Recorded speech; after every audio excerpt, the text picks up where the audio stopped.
jump into game one and see if the fan favorite Colossal might be making an appearance, or whether it might be sitting on the bench for the time being and just watching some of the other Pokemon action. But no, we wouldn't big up Colossal if it wasn't going to be jumping out into the fray. Colossal and the Dragapult leading out there for Jake, whereas James has gone for the Metagross and the Amoonguss, and you can already see the potential synergy with Colossal and Dragapult. Dragapult known for having Surf, so that it can just proc that Steam Engine ability, activate the weakness policy, and make Colossal a really formidable threat. And with two Pokemon on James's side that are weak to fire type attacks with Amoonguss and Metagross, Colossal is looking really, really strong. We just have to watch out for maybe a Max Quake from that Metagross.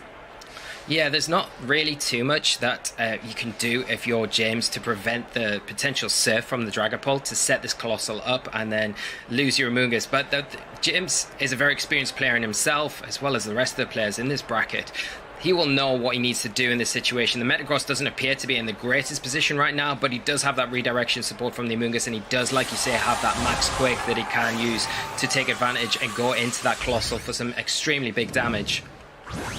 Exactly, and of course Amoonguss as well, if it's able to survive out this turn, can always go for something like a Spore and just put that Colossal to sleep, not only obviously negating the kind of threat that it is, but then wasting through Dynamax turns if Jake decides to obviously Gigantamax up the Pokemon. We are going to see Dynamax and Metagross out in the action, and again, this is a Pokemon that loves the Dynamax style format that we've got at the moment. It can Dynamax up, get additional HP, throw on a weakness policy as well, and then Metagross can be such a force to be reckoned with. But of course, back in the action here, Colossal Gigantamax form here for Jake. So really nice fond memories coming back from Players Cup 1 here, and I wonder if it's going to be victorious. Dragapult not going for Surf though, going for a Reflect, so boosting the defenses of Jake's side of the field, which I think are critical when you're facing down against a Metagross that is indeed going for that Max Quake. Targeting down into the Colossal does over 50%, so huge amount of damage here, and of course boosting up the special defense on James's side of the field, and against a Colossal that really is a good sort of defensive boost to have.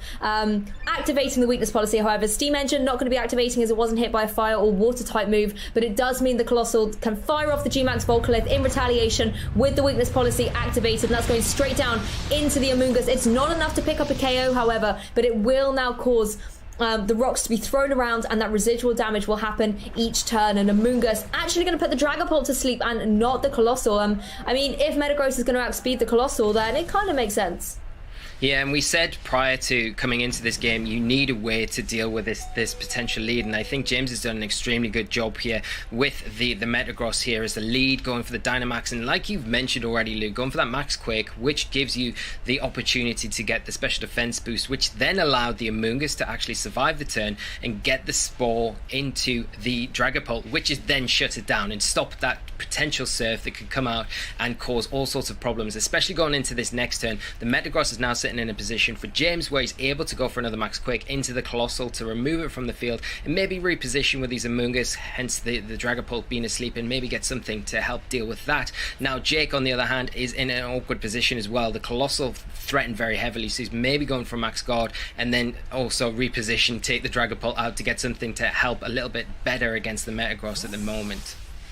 Yeah, no, I think you're completely right there, Lee. Shutting down that Dragapult to stop a potential Surf, then activating the Steam Engine on the next turn really was a good play here by James, because of course Colossal going to be threatened by the Metagross. Rillaboom going to join the field though, going to set around the grassy terrain though, as Colossal does indeed go for that Max Guard you mentioned earlier, Lee, and I think this is quite wise here. Metagross going for that potential Max Quake, but instead James really into this and actually targets down into the Rillaboom. So Rillaboom going to be able to take that really easily. It's not a Dragapult there anymore, but I think critically for James, he is getting these special defense boosts up so that the damage coming out from this Colossal is going to be minimal. Spore going into that slot potentially would have been able to put it to sleep, but either way the defense is coming up on this Metagross, and you want to be able to hit Metagross with a really hard fire type attack, but if it's got +2 special defense, then it's going to be able to take those much better, particularly in Dynamax. Yeah, and that's the thing. I think with the Amoonguss redirection as well, further supporting it, we are actually going to see the effects of the G-Max Volcalith come into effect here and remove the Amoonguss from the field. But this, again, just gives James the opportunity to bring something in to help better support the Metagross. And as you can see, the Incineroar coming in perfectly timed on that opposing Rillaboom that, would rely more on its physical attacks to come in and provide fake-out support as well if the Rillaboom doesn't have it. But the Metagross in an extremely good position still to pick up the knockout on the Colossal, and we'll probably maybe see that this next turn if Jake doesn't decide to switch it out. Well, again, Incineroar, a familiar face from many a Pokemon battle before, joining the field. And like you said, perfect timing, intimidating that Rillaboom, having that potential fake up pressure on the field as well. Just gives James a little bit of maneuverability. Jake going to be able to switch in the Dragapult, though, as Incineroar goes for the fake out, targeting down the Rillaboom. So good targeting there on James's part, leaving Metagross free to go for another Max Quake. And it's going to go into the Dragapult that just switched in place for the Colossal. So Jake really preserving Colossal, knowing that he wants to keep it for later on in the game. Obviously, it will now lose its weakness policy boost, so often kind of a risk to switch out a Pokemon that has such an advantage, but potentially Jake wants to try and get a position up where maybe he can activate the Steam Engine instead and still deal some good damage while the Volcalith starts chipping away through James's Pokemon. But the grassy terrain actually kind of going against Jake here in the sense that, you know, the Pokemon are taking Volcalith, but that activates before grassy terrain, so they're able to just heal that damage back up a little bit. Yeah, it is kind of counterintuitive a little bit, but obviously I don't think he probably expected the game to play out as it has done yet, and James to kind of get set up as well as he has. The Reflect, though, on Jake's side of the field, very pivotal here. It's meant that a lot of his Pokemon are able to come in and out and stall out these Dynamax turns from the Metagross. Now, the Metagross has got a lot of benefit from those Dynamax turns. It's boosted its special defense through the roof, so it's +3 now, which means that if the Colossal does make a return to the field, it's not going to be really threatening like it was previously, and it also benefits the Incineroar that's come onto the field as well for one turn. Now, the Dragapult being asleep is another key to this, I think, and the sooner you remove that, the sooner you remove the threat that can potentially set up that Colossal. Although it's at such low health now, I don't know if it's at the point where you'd want to surf it, especially when you can't Dynamax it anymore.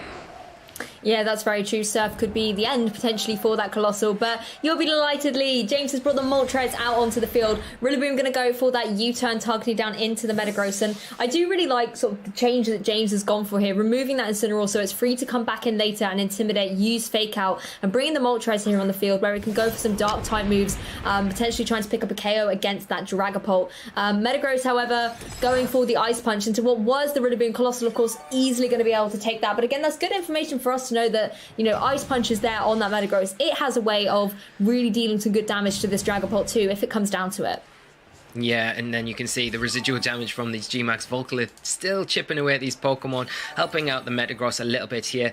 And the Colossal now returning to the field, and if this Dragapult potentially wakes up this turn, it could go for the Surf, you think, but I do think it'd be very risky knowing how low that health is on the Colossal. And normally when you see it hit that Pokemon to get the Steam Engine boost, it would be in its Dynamax form a lot more defensively built and able to take that hit, whereas right now I don't feel like it's in the position to do that. You need Dragapult to wake up to threaten the Metagross, but it's in an awkward position against the Dark type Moltres that's just come onto the field. Yeah, and it doesn't wake up. Fiery Wrath going to come out from the Moltres and actually revealing the Culber Berry there on the Dragapult. So not going to take as much damage from that Dark type attack as it previously would have. And, you know, such a beautiful animation from that Moltres. The double target attack really can be pivotal in so many games. Ice Punch coming out, though, from the Metagross, doubling up into that Dragapult. And I think you're right, Lee, when you've spoken about kind of the fear that James might have of this late game Colossal and Dragapult situation. You know, Colossal can still apply some good damage with the rock type moves into something like the Moltres. So if you're James, you just want to stop it from getting that speed advantage with Steam Engine and remove the Dragapult from play. But again, here's another Pokemon we've seen a lot of before but haven't so much in today's broadcast. It's Urshifu on the field. Yeah, and this is the perfect Pokemon for Jake to come in right now. It's not in a great position against the Moltres, in particular because of the threat of the flying type attacks that it does have there, but it puts enough pressure on the Metagross to make James actually have to think about it. Does he keep it on the field and allow it to go down? Does he allow that trade? Because if you're Urshifu, you target the Metagross, and then Colossal targets the Moltres. Moltres forced to target the Urshifu, so the trade probably becomes a little bit better for Jake here in the end if this is allowed to go through. Yes, and it is indeed the Rapid Strike Urshifu there, targeting down into the Metagross, getting some critical hits, of course, and going to be able to nearly pick up the KO, but Metagross able to hang on 10 HP, but such a miss going on there. Stomping Tantrum coming out from the Metagross, going to target down into the Colossal and just remove it from play. I mean, one intense turn that's going on there, lots of damage being dealt, of course, Grassy Terrain can activate, but I love the way you flowcharted that out there, Lee, and there was quite a clear kind of path for our trainers to go down in order to play out that turn. Yeah, and I honestly, I'm surprised at the Metagross. I know it's a very defensively built Pokemon, but I'm surprised it survived the attacks from Urshifu there. I think that was a very pivotal turn there for James, especially, and shows how well he's trained his Pokemon to take that attack and allow him the opportunity. The Hurricane Miss, very unfortunate there, and it does slightly let Jake back into this game once again.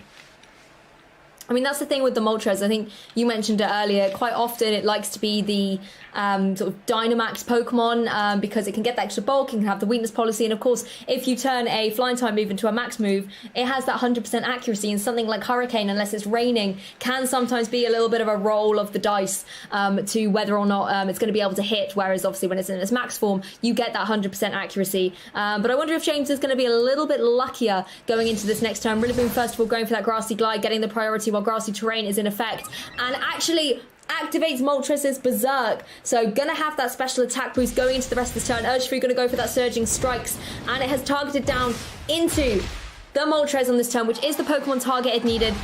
Obviously, we're going to get all these critical hits, but is it going to be enough? Going for the third one, it is enough to pick up the KO against that Moltres. So Jake can breathe a sigh of relief, doesn't have to worry about a Berserk Moltres on the loose in this match. Metagross, however, going to follow up with that Zen Headbutt and misses the Urshifu. This is one nimble Urshifu, Lee. That's two turns where James has used lower accuracy attacks, and they've both been very punishing here. Very unfortunate from that Zen Headbutt there may have been enough. I don't think it would have been enough to take it down, but the damage would have been invaluable going into this next turn, especially to play out this game with Incineroar coming onto the field where you've got access to a potential fake out now, and you can double in on that Urshifu again. And then Incineroar 1v1 versus Rillaboom most of the time can kind of deal with that threat there, but it's all playing out in my head at the minute. It's going to be interesting to see how the players deal with this right now. There is the immediate threat of fake out, and where does James go with it? Well, Urshifu just going to detect up here, just playing a little bit defensively. Maybe needs to refocus so it can get its sort of dodging continuously through this game. Rillaboom, however, going to be to pick up the KO against that Metagross, going to be returning to James as Incineroar does go for the Flare Blitz, targeting down into this Rillaboom. Doesn't quite do enough to pick up the KO, does a huge amount of damage, and of course will take some in recoil as well. And, you know, if you're James, you're now putting your Incineroar in such a precarious position. We know that it is the Rapid Strike variant of the Urshifu as well, and that's going to be able to deal some super effective damage to the Incineroar. Yeah, even on -1, the attacks that drop doesn't really matter here. When you're talking about Surging Strikes and their critical hit rate, it will be able to remove the Incineroar pretty quickly from the field, and Jake going to be easy enough to take game one, which a little bit unfortunate from James. He's had two big misses there that could have otherwise maybe put this game in his favour, but very well played from Jake.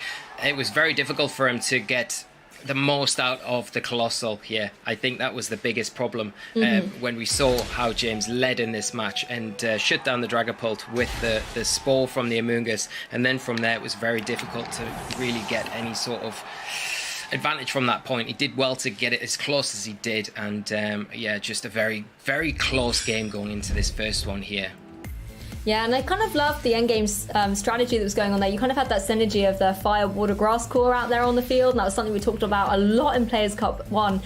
Where here in Players Cup 2, things have definitely been shaken up a little bit with the Pokemon types that are going out on the field. But again, kind of having that synergy where you've got the Incineroar that can apply good pressure to the Rillaboom, and you know, we saw the damage the Rillaboom was doing back to Incineroar, and it really was minimal compared to the damage output that the Urshifu could deal. And I think in that game, like you said, Lee, you know, the Colossal I think was going to be key there for Jake. Wasn't able to activate it in the same way that he wanted to, but I still think that turn one where you didn't go for the Surf, you went for the Reflect, and that certainly paid off against the Metagross as the turns went on, knowing that potentially the Metagross going for that Max Quake would activate the weakness policy on the Colossal anyway. It was kind of a trade-off that I think Jake was willing to make, and you know, again, Urshifu being a little bit lucky dodging out of the way, but hey, that's Pokemon, and sometimes that's what it takes. That is very true, Lou, and it's what we all experience playing this game time to time. So the thing is that I think you make a really good point with the Reflect play. I wasn't expecting it, and I think it was a very smart play, knowing that the weakness policy was going to get activated anyway from the Metagross, more than likely, and then I think hoping that you would pick the knockup out on the Amoonguss. I think that's when it started kind of going a little bit wrong for Jake, and where James started to kind of edge ahead there, getting the spore into the Dragapult was a huge turn. But that's information now Jake has on board. He's able to take that into game 2, and I think it's still about whether or not you can take down the Metagross, and if you can, then you can obviously go forward without much problem from that point, because we saw how long it sat on the field and how dangerous it was for Jake to deal with. Yeah, I mean, the momentum kept switching from player to player. So let's jump into the next game and see how things might change up in the next part of the match. Of course, Metagross was so key. Whether it's going to be able to keep the momentum strong there for James, we will have to see. And, you know, Jake sticking to the same strategy. We have got the Colossal and the Dragapult, whereas James has gone for the same thing as well. We've got the Metagross out in the field with the Amoonguss. And once again, you have this mind game of what is the Amoonguss going to do? What is the Colossal going to do? And now, you know, the third mind game, what is the Dragapult going to do? Are we going to see a Reflect again, just like game 1? Or are we going to see that classic combination of Surf followed up by a really powerful move from the Colossal with the Steam Engine activated and the Weakness Policy? Yeah, it's going to be interesting to see what Jake does here. Does he go for that Surf here and just try and remove the Amoonguss? Because if he gets the Surf off here, it means that he gets an attack off before the Metagross can actually get that special defense boost, which was so pivotal in game 1. But at the same time, if you do that, then you are prone to getting knocked out by the Metagross, because you no longer will have that Reflect up. So it's a very difficult decision to make, but the trade-off would be extremely useful, I think, in how game 1 turned out for both players.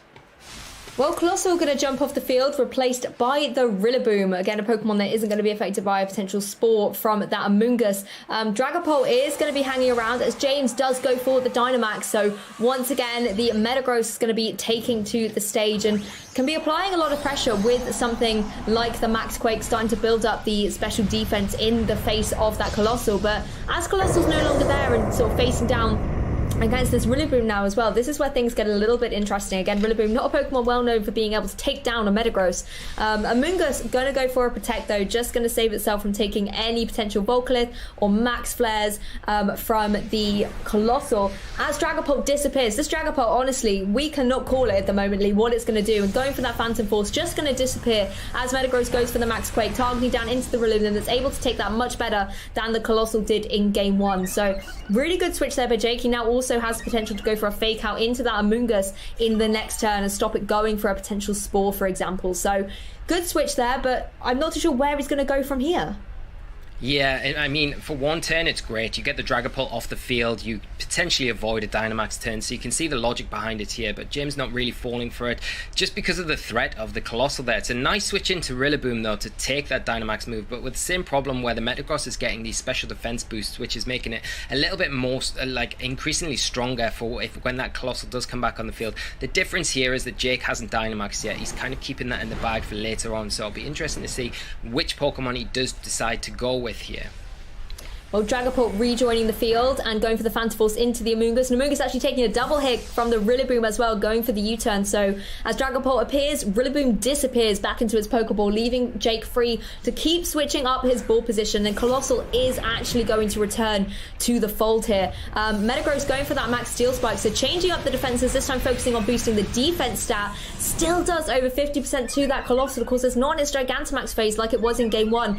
This is going to be really sort of big damage coming out from the Metagross. And Amoonguss this time going for the Spore, putting that Dragapult right back to sleep. So Colossal, even though it has joined the field, it can't be helped out by the Dragapult in the next turn, going for something like a Surf. And even if Metagross wanted to activate the Weakness Policy on that Colossal with a Max Quake, the dwindled HP on that Colossal means it's very likely just to get the KO.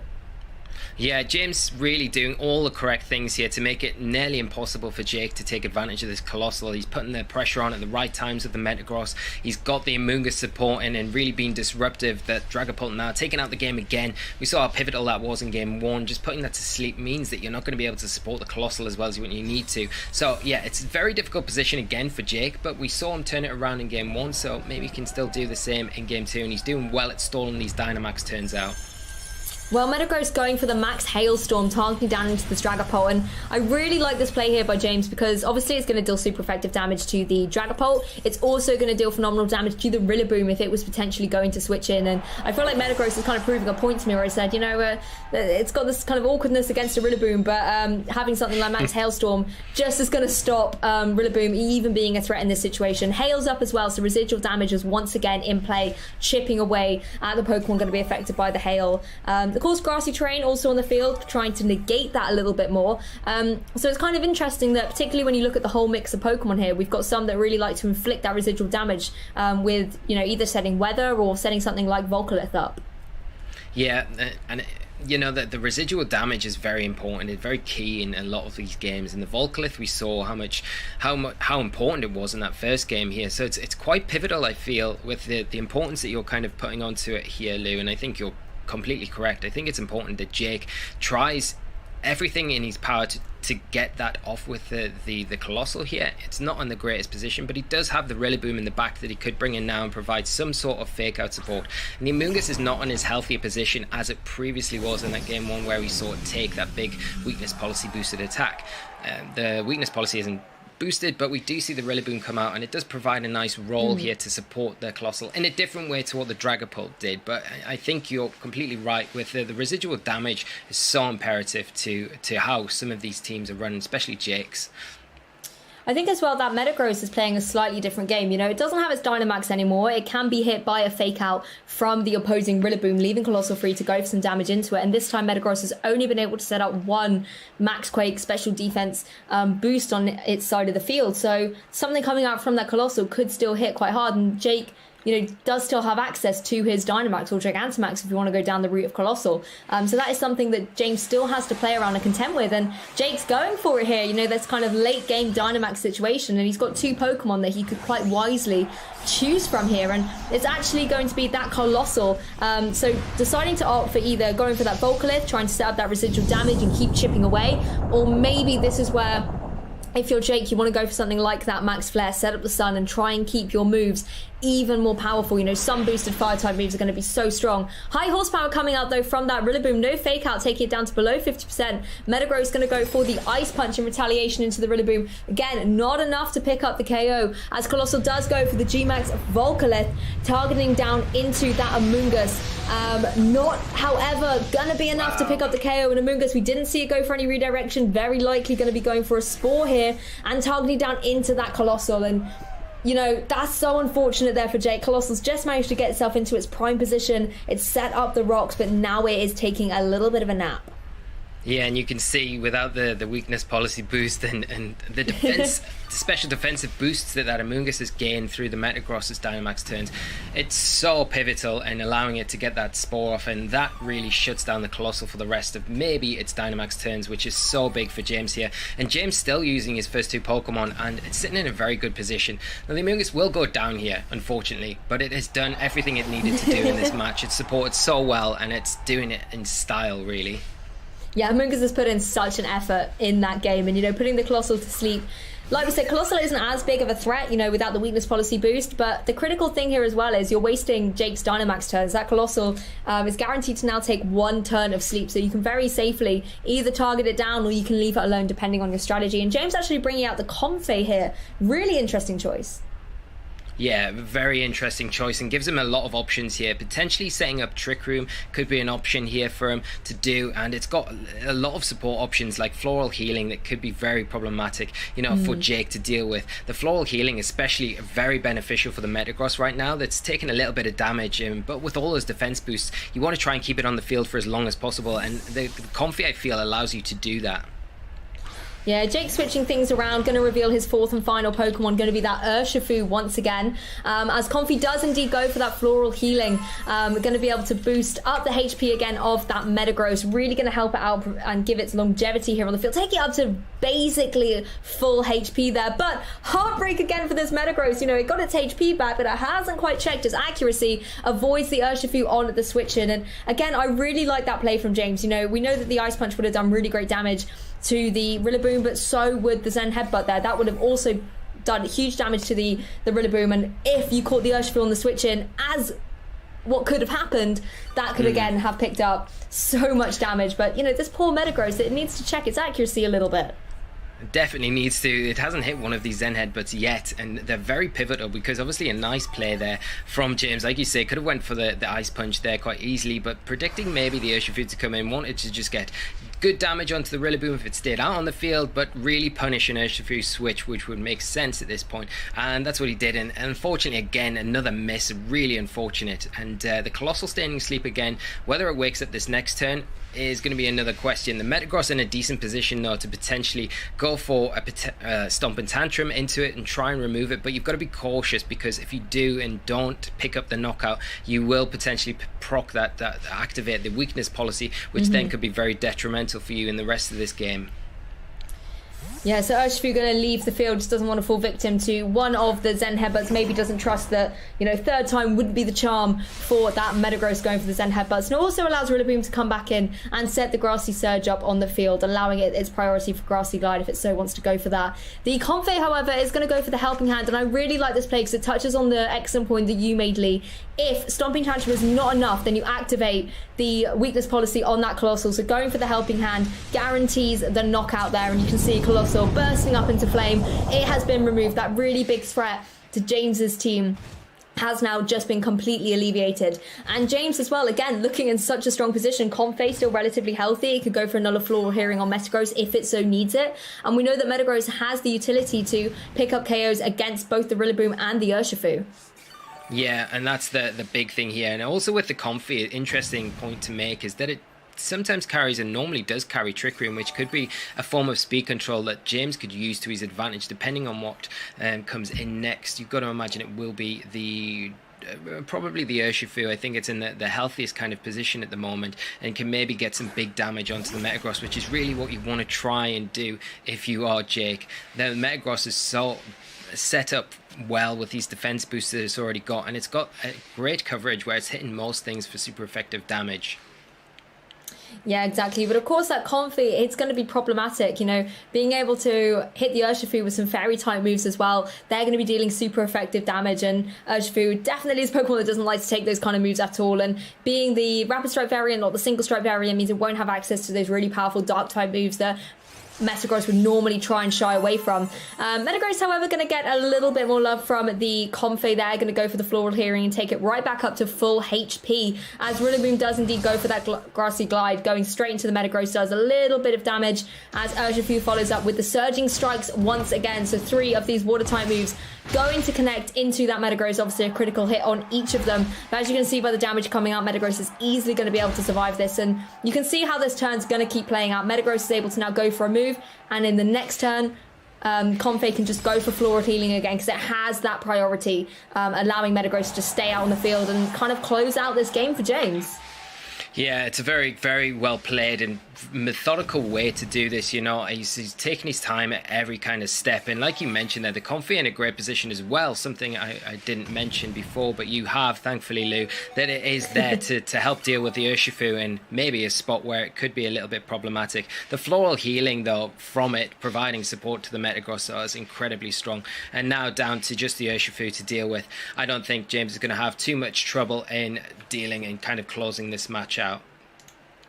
Exactly. The combination actually of Comfey and Metagross is really delightful to see. Often Comfey's against a Metagross, and Metagross is able to deal some really good damage with the Steel type move, for example. So it's quite nice to see them working in harmony together on James's side of the field. Again, seeing that Floral Healing going to be boosting up the HP of that Metagross as Urshifu goes for those Surging Strikes. This time, however, it's not a double up with the Grassy Glide from the Rillaboom. So I was going to say Metagross would easily be able to survive, but Comfey is going to be the target. And is Comfey itself actually going to be able to survive, hanging on by 1 HP? I mean, with all the residual effects on the field, with the Volcalith, probably not going to be able to survive out the turn, but finally Urshifu manages to find a connect. The Metagross finds a connect on the Urshifu there. And of course, Grassy Terrain going to help out a little bit too. So lots of residual things going on here, Lee. Yeah, lots going on at the end of the turn, but the Zen Headbutt finally hitting for James is probably a big relief for him. He was probably worried if it misses there, then this game could get still quite tricky. The Urshifu's faster than everything that he's got on the field at the moment, but now with that Zen Headbutt damage, the Comfey able to easily pick up the knockout with something like Draining Kiss if it is running something like that.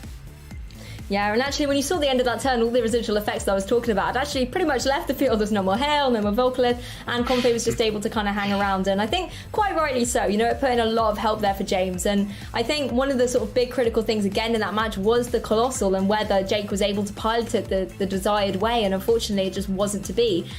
James was able to use that Metagross once again to get some boost, didn't just focus on the special defense this time, had a little bit of a switch up going for the defense as well, and that just enabled him to put himself in the best position to take down whatever end game state Jake was going to have.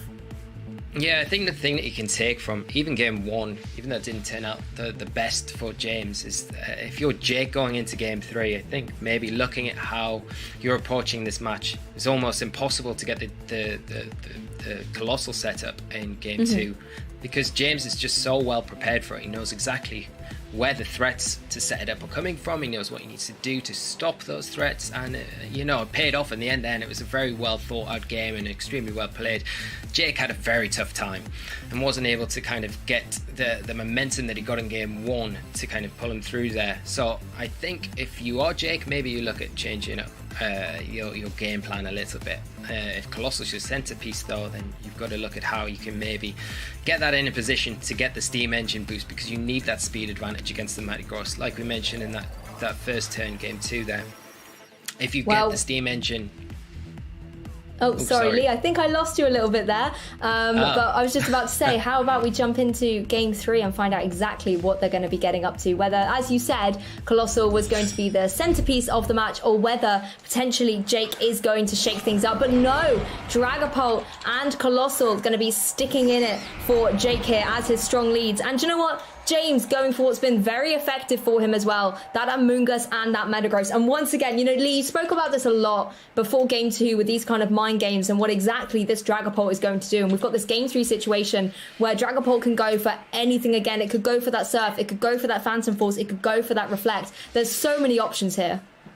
Yeah, and is this the turn that we're finally going to see the Surf come out? Maybe it is, I don't know. I think it's maybe worth trying if you're Jake to either remove the Metagross from the field or that Amoonguss. The problem is going for this play is if you target the Metagross in place of the Amoonguss and the Metagross maxes and goes for the Max Quake, you could potentially lose the Colossal. As well as that, you risk getting put to sleep from the Amoonguss, but we are going to see Jake just take a bit more of a conservative route this time around. Well, this is certainly an interesting change, a Pokemon we haven't seen as of yet. Going to be the Cresselia jumping out on the field for Jake, a Pokemon known for its bulk and for some of the tricksy moves that it can get up to. James, however, going to stick with the same game plan, getting that Metagross into its Dynamax form and putting it into prime position to be going for something like a Max Quake or a Max Steel Spike in this situation. But of course, if you're quaking into that Cresselia, you might be in for a little bit of trouble. Amoonguss going for the Protect, though, just wants to preserve itself from taking any additional damage, and Dragapult, once again, going for the Phantom Force, are going to disappear from the field and reappear in the next turn as Metagross does indeed go for the Max Quake, but Cresselia's Levitate going to just eat that up and wasting one of James's max turns. Yeah, really nice play here from Jake. He's not revealed the Cresselia so far in this set, so bringing it to this game 3 is a really nice play. Knowing that James is almost forced to go for a Max Quake and taking advantage of that to waste the potential move of this Dynamax Metagross and prevent that special defense boost as well. Exactly, and Cresselia actually going to Dynamax. You know, we just touched on how bulky it is as a Pokemon. Well, how about we double its HP and then really see how bulky it is? And of course, it's a Pokemon that, depending on the moves that it's got, can really alter things like terrain and weather as well. So it can certainly give James a few options to go for. Amoonguss going to have to take the Phantom Force, though, as Dragapult reappears on the field. But Metagross is going to go for that Max Hailstorm and going to punish the Dragapult for daring to return to the match and able to pick up a KO against it. Once again, James ensuring that Colossal doesn't have its partner Pokemon that it loves to have in order to get itself set up, removes it straight away from the field. Gets the critical hit, of course, as well. I'm not too sure if that mattered or not on this occasion, as Cresselia goes for that Max Mindstorm. So going to target down into the Amoonguss, is enough to pick up the KO, particularly with the chip from Phantom Force, and just removes that pesky Pokemon for Jake's side of the field. You know, we've seen Amoonguss in games 1 and 2 keep putting the Dragapult to sleep, putting the Colossal to sleep. Now Jake doesn't have to worry about it. Yeah, and that's a big play there for Jake, and definitely the Cresselia, not something that I thought I'd see go for the Dynamax here, especially when you're relying so much on something like the Colossal. It's an interesting Pokemon to max, but it's paid off really well for Jake here. He's removed what was one of the biggest problems for him in Game 1 and 2, as we are going to be seeing the Urshifu hit the field now in place of that Dragapult. Well, this is where it's quite good for James to have brought the Comfey here onto the field as well, because Comfey, we know, can threaten the Urshifu with some sort of fairy-type moves. You know, the Draining Kiss in particular, going to be able to apply a lot of pressure. And Metagross in its Dynamax form isn't going to worry too much about those critical hits from Surging Strikes from Urshifu. And my big question now, if you're James, is how on earth are you going to deal with this Cresselia? What have you got to take it down? Yeah, you know, at the best of times, it's a very defensively built Pokemon, so it's very difficult to take when it's not Dynamaxed. But when it is Dynamaxed, it's incredibly difficult. It's going to be even double the difficulty to take down, and I don't feel like James has really got the attacking pressure on the field at the moment to deal with it. Maybe he has something in the back that could come in and start putting on that pressure. Maybe something like that Galarian Moltres, we know he's running. That would be a good option to bring in against the Cresselia, but you still want to kind of try and run out these Dynamax turns that we're seeing here. Of course, though, the Psychic Terrain in effect going to stop that priority Draining Kiss that the Comfey does get. So, you know, really nice mechanic here from the Cresselia, really kind of protecting its partner Pokemon, setting up that terrain and stopping the Urshifu from falling victim to that Draining Kiss. Not something that I'd picked up on there, so great to see the turn coming out. Cresselia once again going for that Max Mind Storm, going to target down into that Comfey. Does do a lot of damage, of course. Cresselia being Levitate, not going to be able to get the boost from the Psychic Terrain that it would so deeply want to be able to get that additional damage, but I still think it's putting in a lot of work as a Dynamax Pokemon here, Lee. Yeah, it's doing a really good job at the moment.